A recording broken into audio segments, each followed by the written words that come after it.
Praise the lord friends, I hope you all fine, God bless you. प्रभु आप सभी को आशीष दें और मैं वेलकम करती हूँ आपका अध्याय सैबथ स्कूल स्टडी जो कि 17 जून की है और इसका शीर्षक है स्वर्ग के लिए मोहर बंद। और यहाँ पे हम एक मोहर के बारे में जानेंगे जो कि परमेश्वर की छाप है और जो व्यक्ति इस परमेश्वर की छाप को लेंगे वही जो है स्वर्ग में जाएंगे। और इसके बारे में हम जानेंगे कि आखिर ये क्या है। और इसके बारे में प्रकाशित वाक्य अध्याय 14 उसकी 12वीं वर्ष बताती है, पवित्र लोगों का धीरज इसी में है जो कि परमेश्वर की आज्ञाओं को मानते हैं और यीशु मसीह पर विश्वास करते हैं। और इसमें हम देखते हैं कि ये 2 कंडीशन है जो कि परमेश्वर का वचन हमें बताता है कि वही लोग जो है परमेश्वर के वफादार लोग ठहरेंगे। और ये जो टेस्ट है परमेश्वर की आज्ञाओं को मानने का और यीशु मसीह पे विश्वास करने का, ये दोनों ही टेस्ट में हमें पास होने की ज़रूरत है और हम परमेश्वर के वफादार लोग ठहरेंगे और हमारे ऊपर जो है परमेश्वर की छाप लगाई जाएगी। परमेश्वर की छाप जो कि सैबत का दिन है, सैबत जो कि 7वां दिन है। और परमेश्वर ने जब सृष्टि का निर्माण किया 6 दिन में और 7वां दिन जो है परमेश्वर ने पवित्र ठहराया और वो एक छाप है। तो हम जानेंगे कि इस छाप को हम कैसे प्रमाणित मान सकते हैं कि ये छाप परमेश्वर की छाप है। तो इस सैबथ स्कूल स्टडी में हम स्वर्ग के लिए मोहर बंद जो है मोहर के बारे में जानेंगे कि ये क्या है। आगे हम पढ़ते हैं, आराधना पर आने वाले संकट में परमेश्वर के वफादार लोग सांसारिक दबावों के आगे नहीं झुकेंगे। उन पर पवित्र आत्मा द्वारा मोहर लगा दी जाएगी और उन्हें बदला नहीं जा सकेगा। प्राचीन काल में मोहरें अधिकाधिक दस्तावेजों की प्रमाणिकता की पुष्टि करती थी। जब भी कभी कोई राजा कोई मैसेज दूसरे देश के राजा को भेजता था तो वो अपनी एक स्टैंप लगाता था जिससे कि वो प्रमाणित किया जाता था कि हाँ ये मैसेज जो है वो उस राजा का है। और आज वर्तमान समय में भी जो मोहर है वो लगाई जाती है हर एक डॉक्यूमेंट पर और ये उसके जो है वैलिडिटी को दर्शाता है।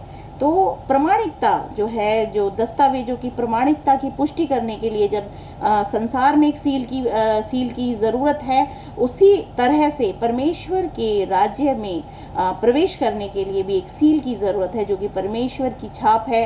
और उस छाप के द्वारा ही जो व्यक्ति है वो प्रमाणिक होता है और वो फिर स्वर्ग में जा सकता है। ये बाइबल हमें बताती है कि जो ये मोहर है उस मोहर का लगना हर एक मनुष्य के ऊपर ज़रूरी है। 2 मोहर होंगी अंत के दिनों में, एक मेमने की मोहर होगी और एक जो है पशु की मोहर होगी। मेमने की मोहर सैबत है और जो पशु की जो मोहर है वो जो है संडे है, सैटरडे शनिवार जो कि सैबत का दिन है जो कि परमेश्वर ने ठहराया है पवित्र, और संडे जो कि संसार ने ठहराया है। तो इन 2 मोहरों के बीच में आपको अपने ऊपर जो है मोहर लेनी है कि आप परमेश्वर के ठहराए हुए दिन को आप पालन करना चाहते हैं या फिर जो ये संसार का बनाया हुआ दिन संडे है उसको आप जो है एक्सेप्ट करना चाहते हैं। ये निर्णय आपको करना पड़ेगा और 2 मोहरों में से एक मोहर, एक सील आपको अपने ऊपर लगवानी ही होगी। और अंत के दिनों में जो सील है वो संडे वर्शिप, और हम कह सकते हैं कि जो पहले दिन की जो छाप है वो लगाई जाएगी। लेकिन वफादार लोग वही होंगे जो परमेश्वर की मोहर को लेंगे और इसके लिए उन्हें संकटों का सामना करना पड़ेगा। अब हम इसमें आगे पढ़ते हैं। इसमें लिखा है, प्राचीन काल में मोहरें अधिकाधिक दस्तावेजों की प्रमाणिकता की पुष्टि करती थी। वे एक विशिष्ट व्यक्तिगत चिन्ह थे।